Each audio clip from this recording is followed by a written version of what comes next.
You are now tuned into Flippin' the Birds, a Philly Sports Network podcast.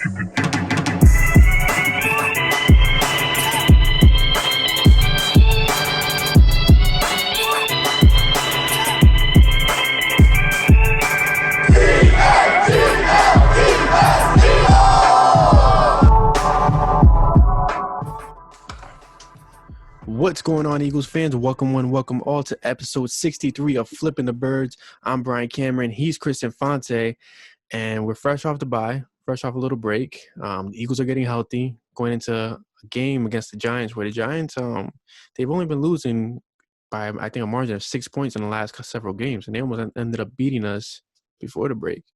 So what's your level of confidence heading into this Giants game? Heading into the rest of the season at this point?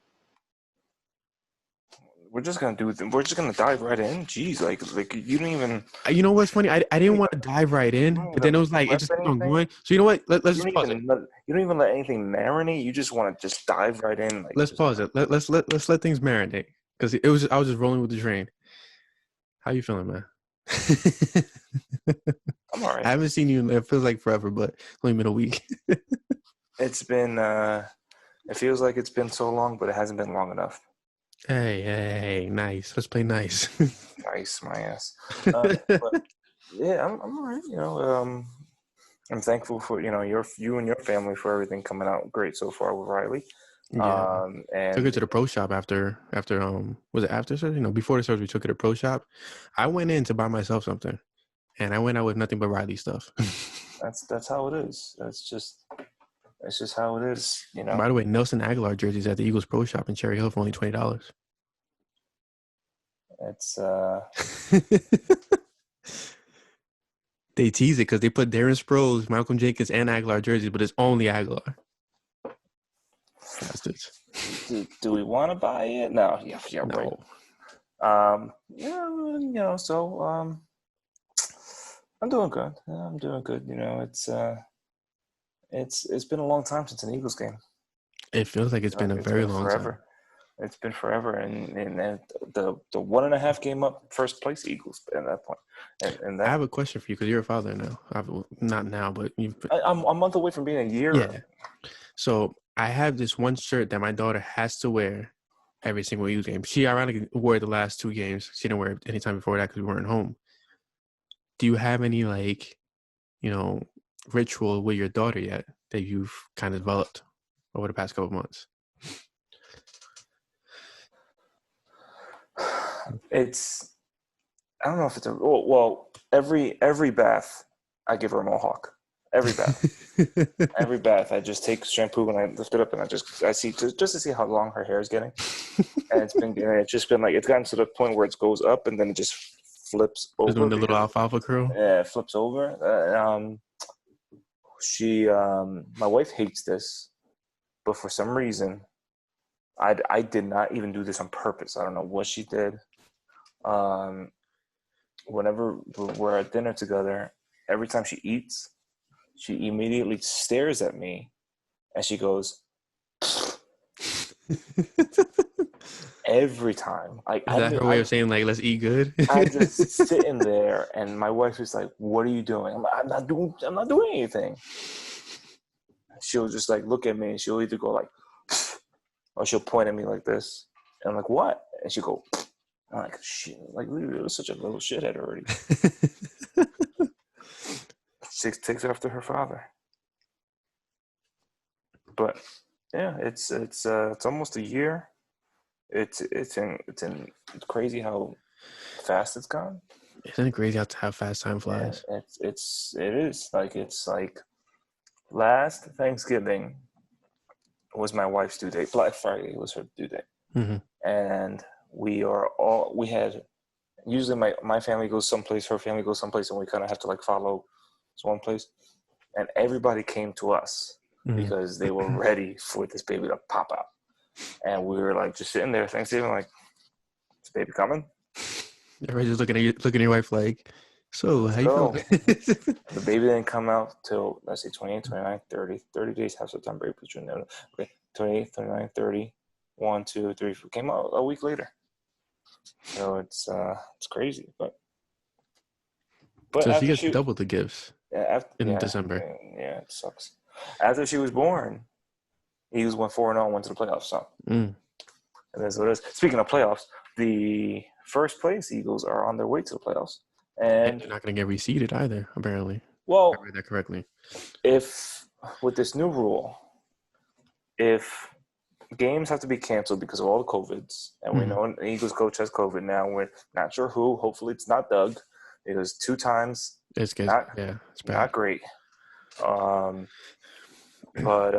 and we know Marcus Epps had it a couple weeks ago, and so people said, "What? Maybe it's a defense coach." But then everybody was tested negative though, so hopefully it wasn't false negatives. I read something this morning about the NFL where they have players that test negative, and then like for 5 days, for like a couple days in a row, and then out of nowhere just get this random positive. Yeah, it's scary to think about, but it's. I wonder how proficient the NFL's testing really is. Apparently, it's pretty. I mean, I'm on the NFL. I'm on communications emails, and they send emails like crazy. COVID testing results and all this stuff. But we'll see who it is soon enough. Yeah, they're getting ready to go up 2.5 games up, and then the Browns. I don't want to say the Browns are too hard. The next 2 games are really going to make or break their season, in my opinion. Yeah, absolutely. You have the Giants that you can further your lead in the division. You can go 3-1 in the division. 3 being Giants, Cowboys, Giants, and then the 1 being Washington. 3-1 in the division.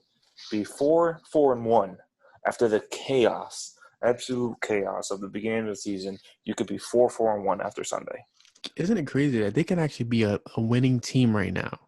Had things just gone right in the first half of the season.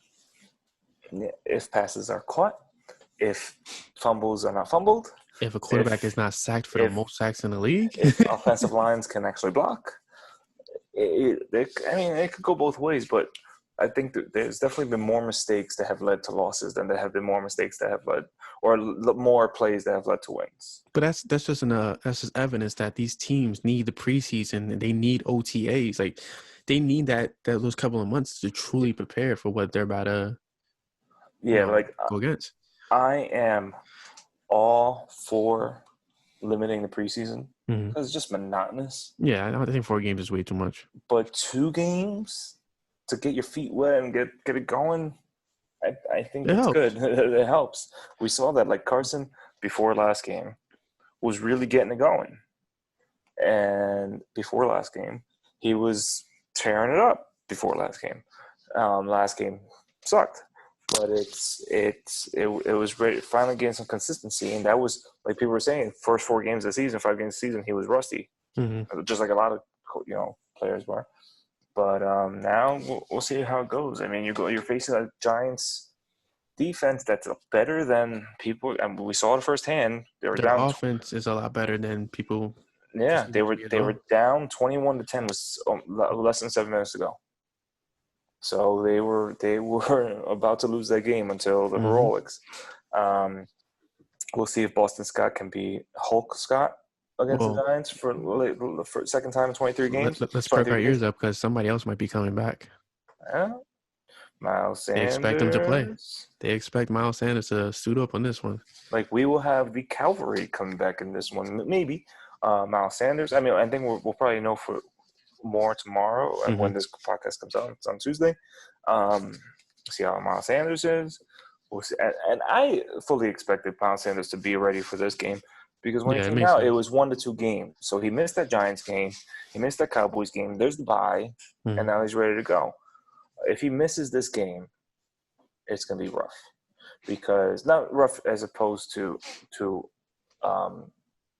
winning the game. I mean, like, for the sake of injury designations and all that stuff that we're so used to from Doug Peterson the whole time. Because before the season started, Miles Peterson was day-to-day. I mean, Miles Peterson. And he started that whole lower body thing. The lower body injury, day-to-day. What? Day-to-day. And then all of a sudden, he had to miss the first game of the season. But then Miles Sanders next week says he could have played. But they wanted to hold him out. So are we going to get that again? But because they need Miles Sanders. They need a run game. We may not get again is Alshon Jeffrey missing a game, apparently. He's also expected to be back. Yeah. If the return of Alshon Jeffrey, like at this point, you have Jalen Reagor, Mm-hmm. who we've seen can be incredible, Who now who has a all touchdown. of Philadelphia loves Jalen Reagor, which finally you're all on board. Yeah. And then you have Travis Fulgham. I was gonna correct you until I actually replayed it in my head what you said. And then you have if anything, he should be taken away from Greg Ward snaps. Greg Ward, I love Greg Ward. You would think though, because Reagor or Travis will play the slot. Hold on a minute. Uh-oh. I moved it to cool because it was so hot. Okay, so put on heat. Okay, sorry. My wife's yelling at me about the thermostat. Sorry. Well, we may not see Chris for next week's podcast. We might have to put him on IR. Speaking of cold, the Eagles' offense might not be cold anymore. She didn't look back. But yeah, so I think if we can get Fulgham, Alshon, Reagor in slot, with Dallas Goedert back, Miles Sanders back, that's pretty damn good. Because at this point, I love Greg Ward. I absolutely love him. It's a great story, but he's not the He's not an overproducer. He's just hands. He's not the answer. He's just a chains mover. And we love that. We love chains movers, but we need playmakers. But who do you think eats up more in the slot though? You think Reagor Reagor can play Fulgham? anywhere. Reagor can play anywhere. Fulgham can really play anywhere. You're looking at if Alshon's not bad in the slot either. Before Alshon came about, he was actually pretty damn good in the slot. Alshon in the slot is dangerous if he can be, but if you look at the charts, if you let me share my damn screen. Oh yeah, absolutely. My apologies. I don't know why he resets every single time. If you let me, do this shit. Okay, share. Okay, go for it. Okay. Let's see. Now I can't find it. Hold on. Firefox. It says open preferences. Now I got to do it. Hold on a minute. So while Chris looks for this, make sure you guys are subscribing to our podcast on PSN Radio or Flipping the Birds if you're already not subscribed. Also catch us on usually it's Wednesday evenings on YouTube, on Philly Sports Network's YouTube channel, where you guys can catch us twice a week pretty much, technically. Yeah. There we go. Right. So if you look at the charts, that this is since week 4. So his first game of the season here, you see 3 routes. One in the slot, slant in, then out route, and post. Not too much there. But now you see week 5. Look at everything that was going on for him in week 5. And then, you go to week 6, and it's kind of the same. So Travis Fulgham is pretty much the product of what they've wanted to do with receivers all along with this whole cross-training thing. Where you look at what they said they were going to do to J-Jaw last year. It's happening. And both similar style players. Yeah, Fulgham's playing the X, he's playing the Y, he's playing the Z, he's playing everything. He's playing all the letters in the damn alphabet. You put him out there, he's producing. And it's such an incredible story. Last week wasn't as diverse. But you still see touchdown here. He's just doing it. Like it's. He's averaging 87 yards a game for the Eagles right now. It's just crazy what he's doing right now, and he was just plucked. And here's the thing: people, and this is my opinion, people want to give Howie Roseman so much credit for finding him. Like you hate Howie however much you want to hate Howie, or do this, do that about Howie. Travis Fulgham wouldn't be here without Howie. This is not a Howie find, though. Great. Okay, he signed him to the practice squad. Mm-hmm. Great. But he was still playing behind Deshaun Jackson, behind Greg Ward, behind J-Jaw. And, great. If those players were healthy and productive for the beginning of the Mhm. season, how long would it have taken for us to find Travis Fulgham? And you know what's funny is Fulgham was actually hyped up to Carson Wentz by Sudfeld and Jalen Hurts. They told him, like, you got to target this guy. You got to work with this kid. And Darius Slay came out on Twitter and said that because he was on Detroit with him. Yeah, he was on the scout team. And saying that on the scout team, he knew he was going to be a really good player. So is it really Howie, or is it these players saying, listen, this guy's good? Who knows how much pull these players have, but we can't praise Howie for when a practice squad player or backup performs. Like, oh, he wouldn't be here without Howie. Okay, great, but we wouldn't have known if these players could really play if the starters or the incumbents that are playing because of their contract or their veteran status or whatever didn't get hurt. So, we wouldn't know who Jason Kroom is with his one reception, one touchdown if the tight ends weren't hurt. And remember, Travis Fulgham came from the same draft that J.J. Arcega-Whiteside came from. Yeah. Fulgham was drafted in the 6th round. Yeah. Where people felt like, I believe Whiteside should have been drafted. I've read a lot of pieces lately where it said J. Joel had a 5th round grade. Well, speaking of reading a lot of pieces, I know your Twitter fingers are always at work. So I know you stumbled upon this today. We kind of talked about this before the podcast. But Brett Favre, once again, friend of Doug Peterson, came out and said that the Eagles should have stuck with Nick Foles. Nick Foles, who is 2-8 after leaving the Eagles. I think he only has 13 or 14 touchdowns and I think about 9 interceptions or something like that. And who the Bears don't even want starting anymore right now. I mean, Gardner Minshew unseated for Foles. So, are we missing something here? Wentz has triple the touchdowns. You know what that's called? What is that called? People thinking Nick Foles is better than Carson Wentz. Stupidity? Oh yeah, but what kind of news? Fake news? It is called fake news. Wow. Drink up that fake news. Wow. Okay. There we go. So a lot of people have been drinking up that fake news apparently. That's right. I'm drinking up that fake news too. It gets us going because that's what people want. They just want the Eagles fans to just fucking go crazy right now because they're like, oh, this is not Nick Foles. What's with everybody wanting Pennsylvania to just get riled up all the time? Pennsylvania's the mecca of the whole United States right now. It actually is. Mecca right now between Philadelphia doing the voting and doing amazing things and a Republican congressman or senator or someone, I forget who he is, Dean Browning, he got caught today tweeting from his burner account about being a black gay Trump supporter. So it's you heard about the fake postal worker that came out saying Pennsylvania is in the news everywhere. Yeah, pretty much. So with a lot of fake news being uncovered. But yeah, so it's the second time that Brett Favre said that. Can we state that real quick? Yeah. It's the second time he's done this. I saw someone. I don't think this. Oh, it was Tyrone Johnson. Oh, that's another fake. He's just saying fake news all over. I'm sorry. He said, "Just remember, Brett Favre is friends with Doug Peterson." That wasn't Brett Favre saying it was Doug Peterson, something like that. So we really think Doug's going to Brett and be like, "Yeah, Carson I wish I had sucks. Nick Foles. Carson sucks. I wish I had Nick." Nick Foles, he's only started multiple double-digit games in 3 seasons in his whole career.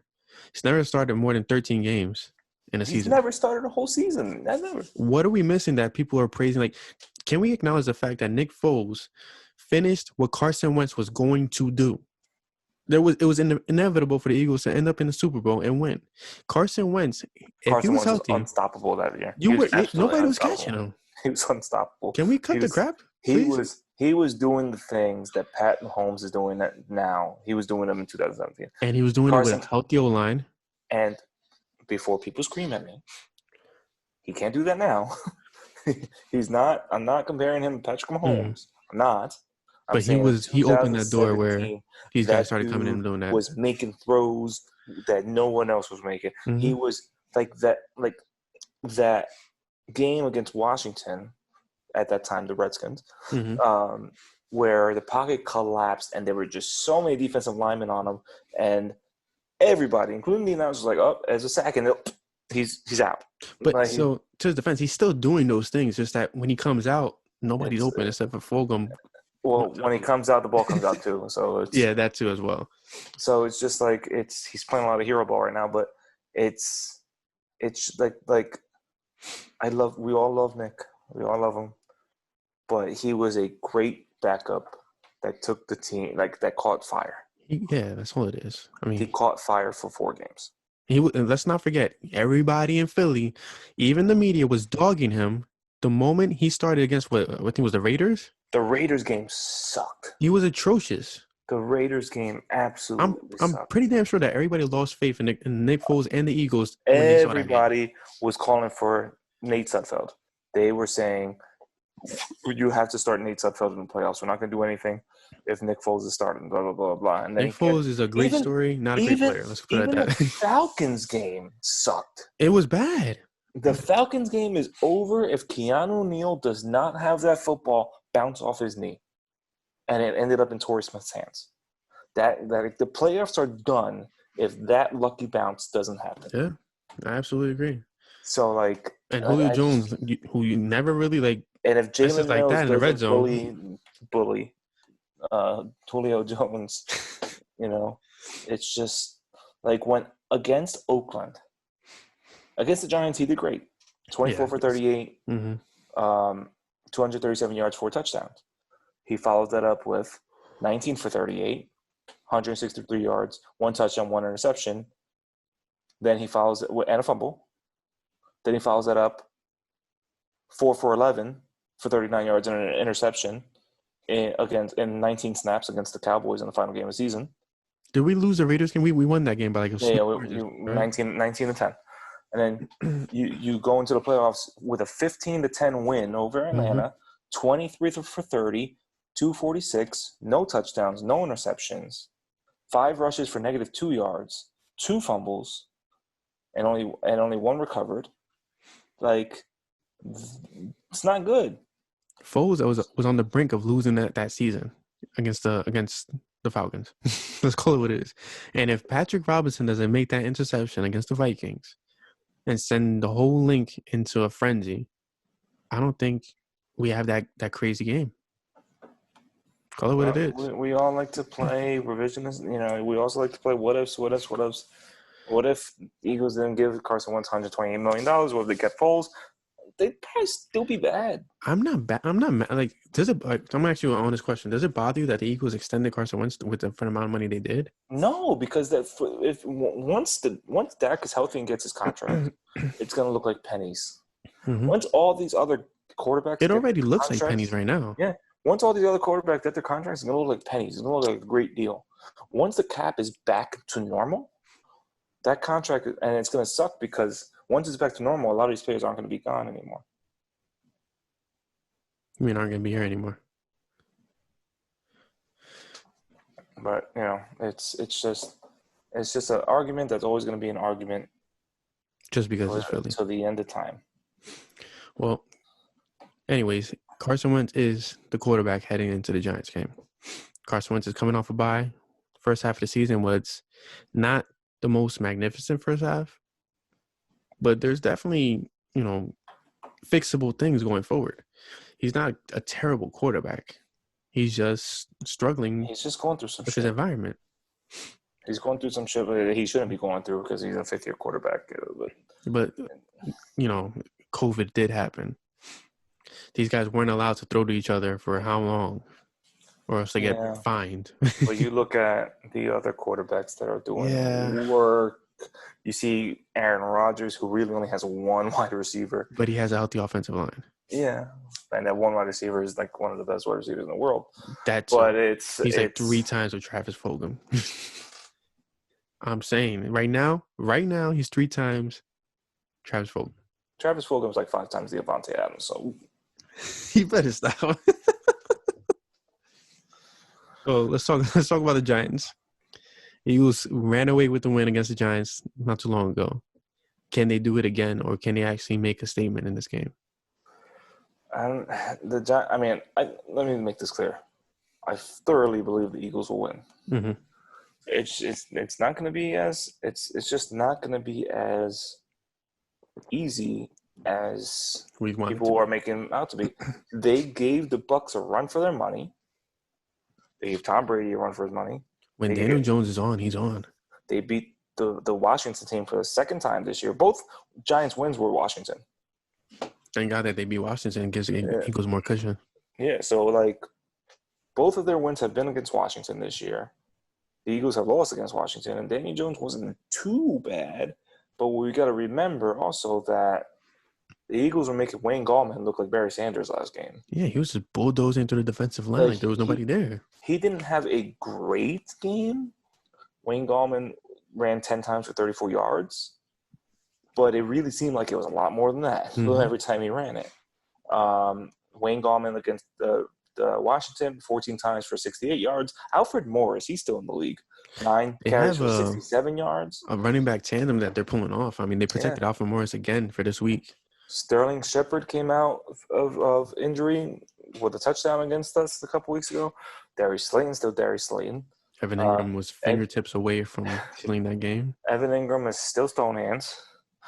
And who knows if Golden Tate's going to play. He's, his wife's been very MAGA, too MAGA lately. But it's and she's been too hypocritical about the Giants and all that. So it's been a little interesting with Golden Tate. So we'll see if he plays. But it's really going to come down to that defense against our offense because they got Logan Ryan, who's been very good for them. Leonard Williams has been very good for them. Blake Martinez has been very good. Blake Martinez is just a volume tackler. He's not very good. I mean, he had an interception last game. He's been everywhere where he needs to be. So it's going to be rough. Can you believe we're saying that? Like the Giants versus the Eagles is going to be a rough game. It is. I mean, this whole NFC East, they're beating up on each other. But the Eagles, they have to win this game because then you got the Browns who aren't great. They don't have OBJ. Baker Mayfield sucks. They do have Nick Chubb and Kareem Hunt, who that's going to be really – they're really good. They have Myles Garrett, who's phenomenal. And he's like one of the two – him and Aaron Donald are really the only defensive linemen who are doing better than Brandon Graham this year. So that's going to be rough. I mean, I'm not trying to look forward past the Giants, but if you don't beat the Giants, you go down to 3-2 in the division. Okay, you go down to 3-5-1. The Giants will be 3-7.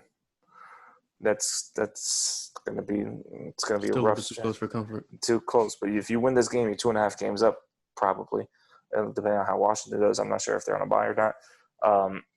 But you need this game, and then you need that Browns game, because without that Browns game, if you lose that Browns game, you end up being 0-3-1 against the AFC North. Those big and then you face, I think it's the Seattle and the New Orleans and the Packers, and the Packers are in Lambeau in December, so that might be cold. That's cold. And then you get like later. I don't remember if Arizona's right after Green Bay or not, but you get an Arizona team who can put up points. Put up a lot of points.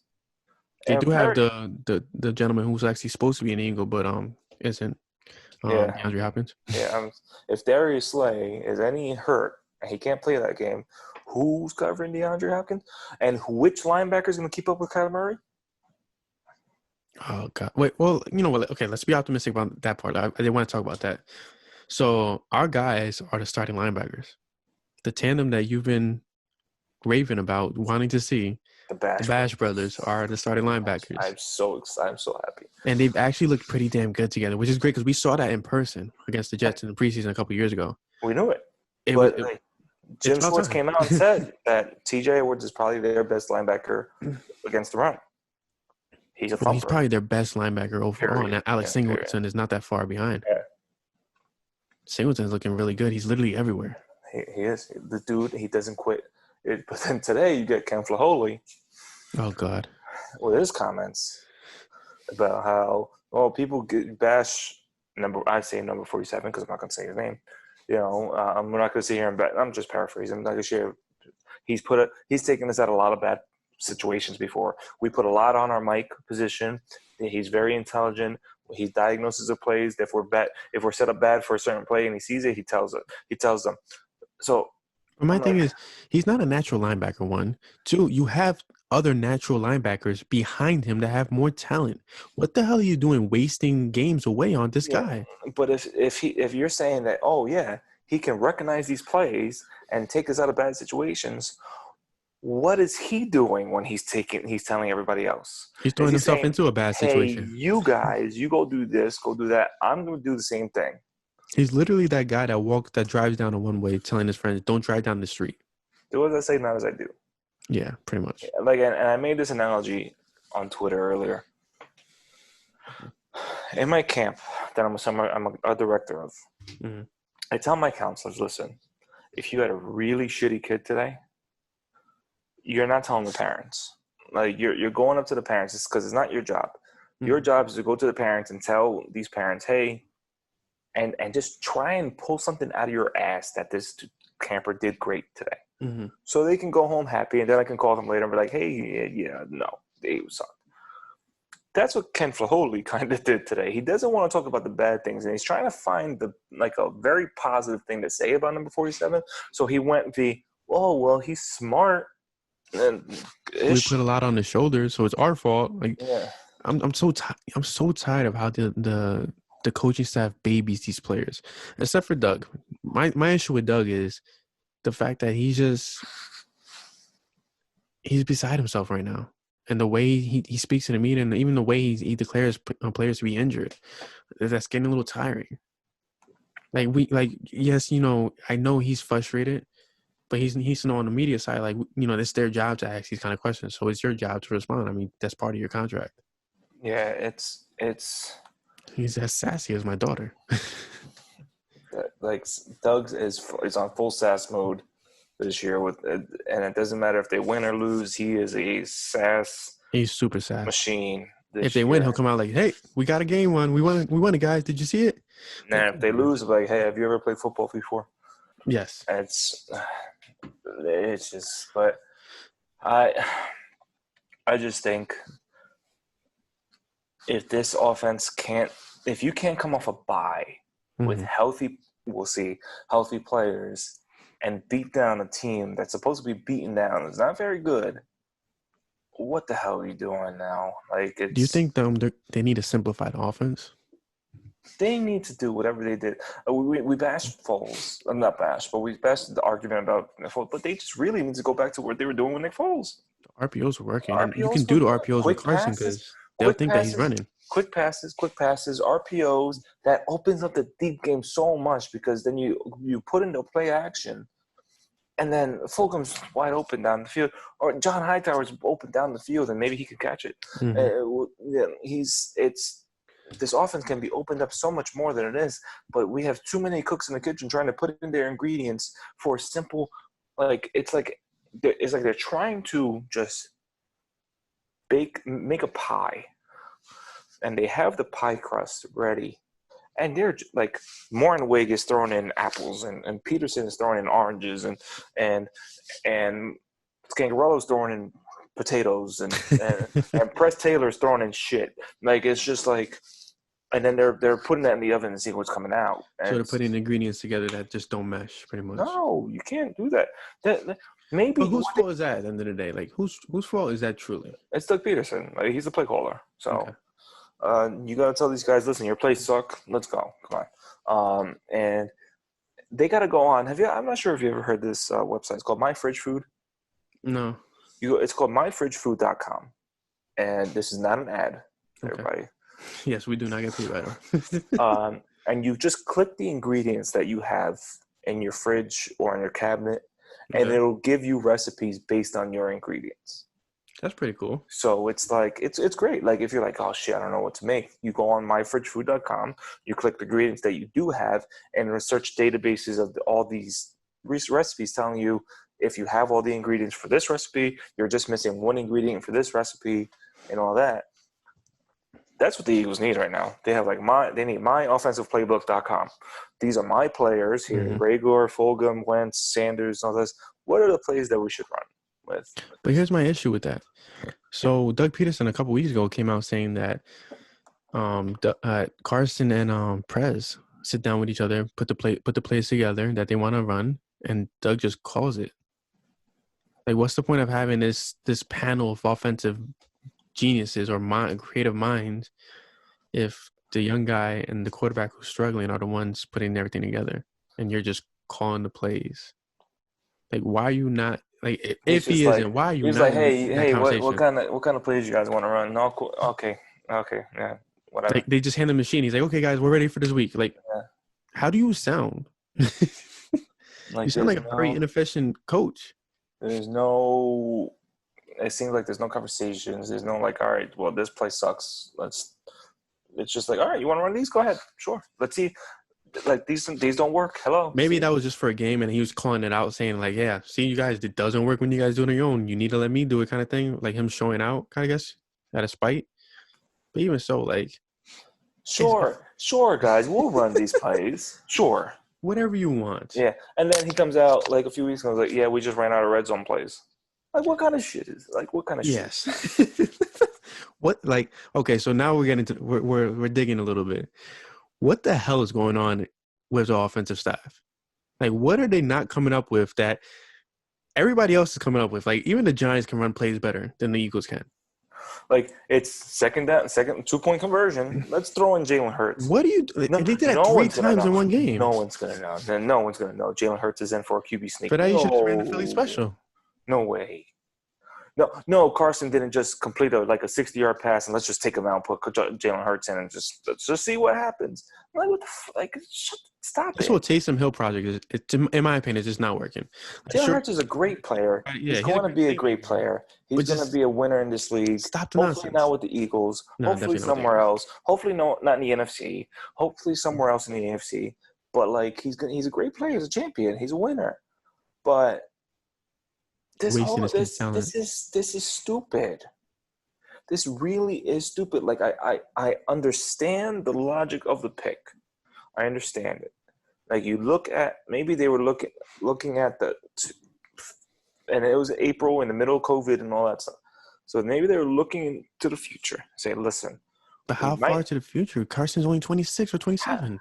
No, I mean, like, can I finish? I'm sorry. Okay, I'm sorry. This got me riled up. Sorry. Maybe you see, like, listen, we're not going to really know what we have next year in the draft because who knows if there's a college football season. Maybe they don't know free agency wise who's going to be available because of or who are they going to be able to get because maybe a salary cap issue, which is going to happen. Okay. So they went with the best quarterback in the draft outside of the first round picks. Mm-hmm. And they said, we're gonna grab our backup quarterback now, just in case. And then you see what happens. Like, I get it. I understand the logic. It sucks, but I understand the logic behind it. Do you but think if you're gonna pick that guy, just just straight out say he's our backup. Mm-hmm. We're not gonna run plays for him. He's our backup, and then just and then use the rest of your picks to kind of offset that because then your next pick doesn't with Davion Taylor who has played 5 defensive snaps. Oh god. He played against the Cowboys. He did.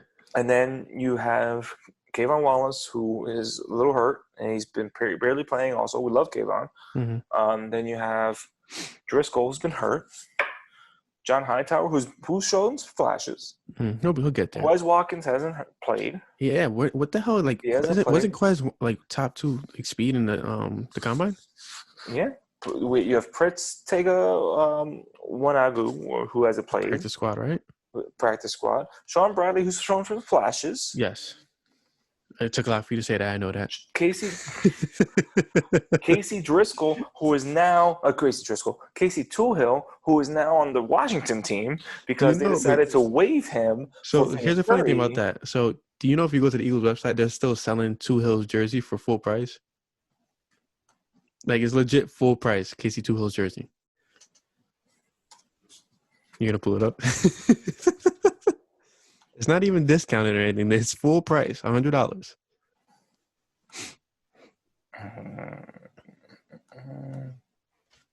What am I doing? The things you stumble upon when you try to find Travis Fulgham gear. Let's see. Toohill. Search.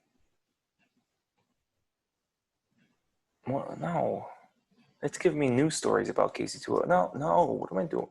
Come on. So for the YouTube viewers, Chris is trying to pull up the jersey to show everybody that it's still up there. Okay. All right, man. Okay. Man.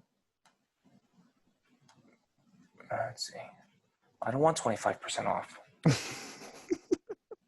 It's one day only. Okay, make sure you take advantage of that. Fanatics, Fanatics can kiss my ass because Fanatics is always one day only, and it's like every day. KC2 Hill. Okay, let's see. Click here. Oh, there it is. $99 for KC2 Hill. Yep. $100 for a player that is no longer with us. That didn't play. That Didn't play a single snap, I think. Did he play a snap? I think he played like one. But there have been some mind-boggling things. He's played 22 defensive snaps. Oh, really? Wow. Against the Rams. So that's $100 worth. Absolutely. There we go. There's your investment. Legend. We're in the Chris Long number. God, I miss Chris Long. Speaking of Chris Long. It's been a long time since I've had a sip of my beer. Well, has it been a long time since you've had a snip of your hair? Since I've shaved down there? No, I actually did it last week. So using my Manscaped Lawnmower 3.0, go to manscaped.com, use promo code FTB, and check out 20% off free shipping. Christmas is coming. Mm-hmm. Christmas is almost here. So is Hanukkah, whichever you celebrate, Kwanzaa, Boxing Day, whatever it is. Birthdays, Manscaped. Like, we have the best lineup of gifts for this holiday season. We're just going to go through the sponsors right now. Yeah. Because you have Manscaped, who, no matter if you're a female or a male, buy it for yourself if you're a male or a female. I've heard that females like it. It's smooth. Or buy it for some significant other. Go to manscaped.com, manscaped.com. Look at all the products. It's ball deodorant, and like, I use ball deodorant every day because I am teaching on my feet every day. My legs. I got fat ass legs, so they're rubbing like this all day every day, and I put some down there. No shaving at all. You got foot deodorant. Again, I use every day because I'm on my feet every day. Great, it smells fantastic. You got the Lawnmower 3.0, which is the smoothest blade buzzer out there. I shave my head all the time, so so that's amazing. Amazing machine. Great buzzer, and they got boxers that are very comfortable. We can make a joke about that, but we won't. Yeah. But it's it's great stuff. FTB, flipping the birds for the balls. Fulgham, Travis, baller. 20% free shipping. You might get a gift if you buy the Lawnmower 3.0 bundle. Might get a gift. Who knows? Guess you have to order to find out. Next gift that you can do, you go to LaTouraine.com, LA-TOURINE.com. Watches. Beautiful watches. Mm-hmm. Incredible watches. Use FTB10 at checkout for 10% off. They're beautiful. And they just have, if you have a Hulu account, once you're watching Hulu episodes, you might see a La Touraine commercial during those ads. I haven't stumbled upon that yet. When you see that ad, think of us. Go there. Watch. They have female watches. They have men watches. They're really, really nice. And they're inexpensive also. Might use it for my father-in-law for the holidays. Especially when you use our code. And big news, we, who love beer. This is not fake news, by the way. This is not fake news. This is true news that we have moved up from just a sponsor with Tavour, Tavour. We're an affiliate with Tavour now. Mm-hmm. So we are big time with these beer people. So please go to Tavour.com, go to the Tavour app, Tavour, use FTB10, and you'll get $10 off your next case of beer after you buy $25 worth. They ship you beer to your house, so you don't have to leave. And it's incredible beer. It's craft beer. It's incredible IPAs that have hops and hops and hops that are 10% ABVs and above, and they get you wiped out. They have sours that Brian don't like. They have sours that you won't even taste it being sour because it's great. They have pale ales. They have lagers. They have stouts. They have everything that you can want. Go to Tavour.com. Go to the app. TAVOUR. Put in our code, register, put in our code. You'll see it as soon as you put it in. It'll come up $10 off $25 after a $25 purchase. It's Christmas time. Come on, or buy us some. Buy us some. If you need our address, let us know. Just buy us things. Yeah, just don't show up delivering the box. Just have it delivered to us. I don't want you in my front porch, please. We don't need a Justin Timberlake present in the box. I'm good. So, on a scale of 1 to 10, how confident are you in this offense? 6. Going towards the second half of the season. That's an easy one. 6. Okay. On a scale of 1 to 10, how confident are you on this defense going to the second half of the season? I think the defense is a bigger problem that without number 47. Without number 47, a 7. Well, I mean, right now it's without number 91 as well, who I'm still gonna pick at it. Last game he was a little better. A little bit, but number 91 and number 93 have been pretty damn absent. Yeah, they aren't facing great offensive lines. Hargrave has been stuck in the grave for. They are not facing great offensive lines the next few weeks. So, like that, you expect them to be dominant at this point. That Browns offensive line after the Giants offensive line is not great. Mm-hmm. I think they're like rotating the tackle throughout the game. I mean, the Eagles offensive line is 31st in sacks allowed. Offensive line. Offensive line, yeah. Okay. The Giants are 16th. But the Giants are last in run blocking. They absolutely blow in run blocking. Pass protection a little better. Then you have the Browns, who are the third best in line, I guess they do have a really good offensive line. Third best in run blocking and ninth best in pass protection. So I guess never mind. It just doesn't show because Baker Mayfield is not. Baker Mayfield sucks. Yeah. But it's so like they need to show up. The Seattle offensive line is not good. It hasn't been good in years, and we still haven't been able to beat them. Their defense absolutely sucks. I think they're giving up 378 passing yards a game. It's a lot.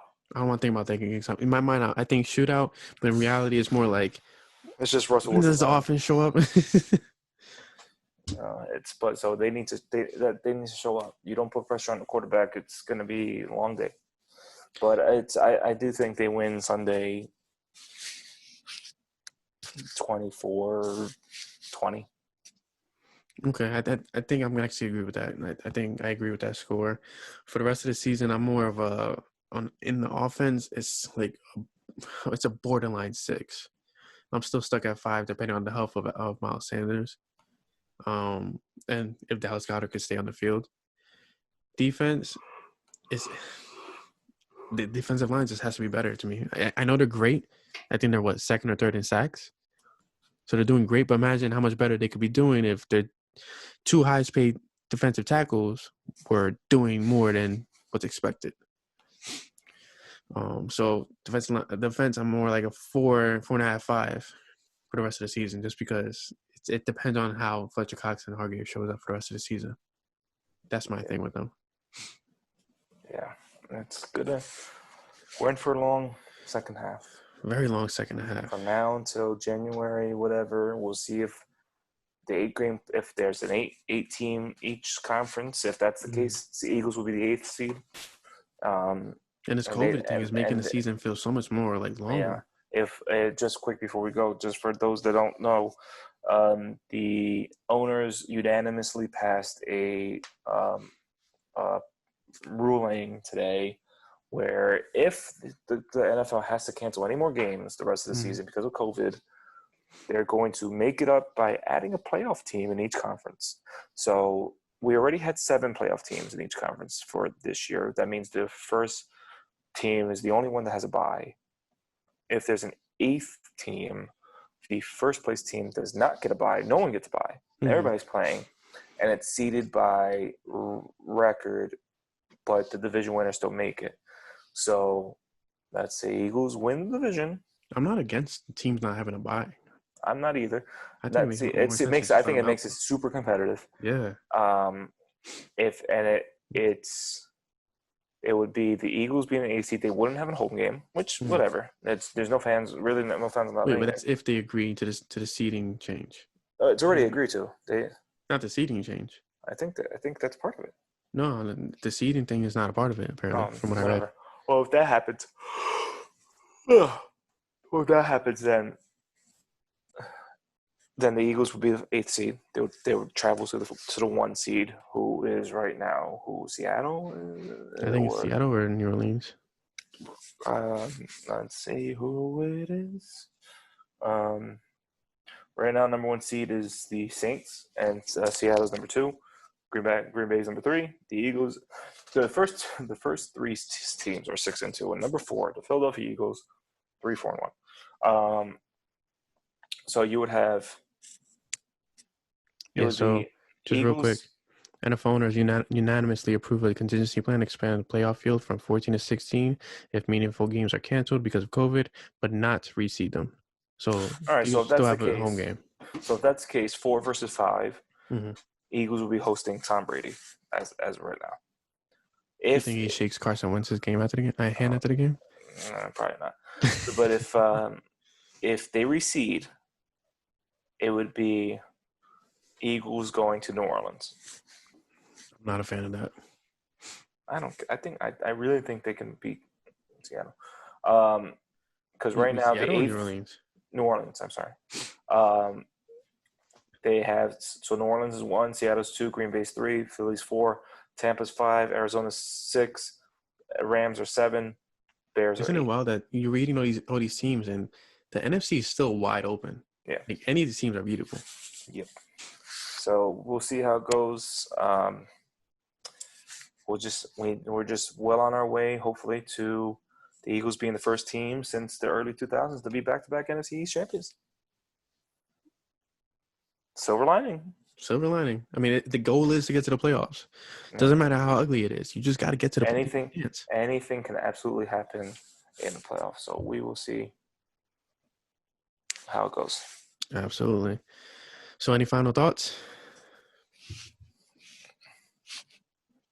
Go Birds. Yes, sir.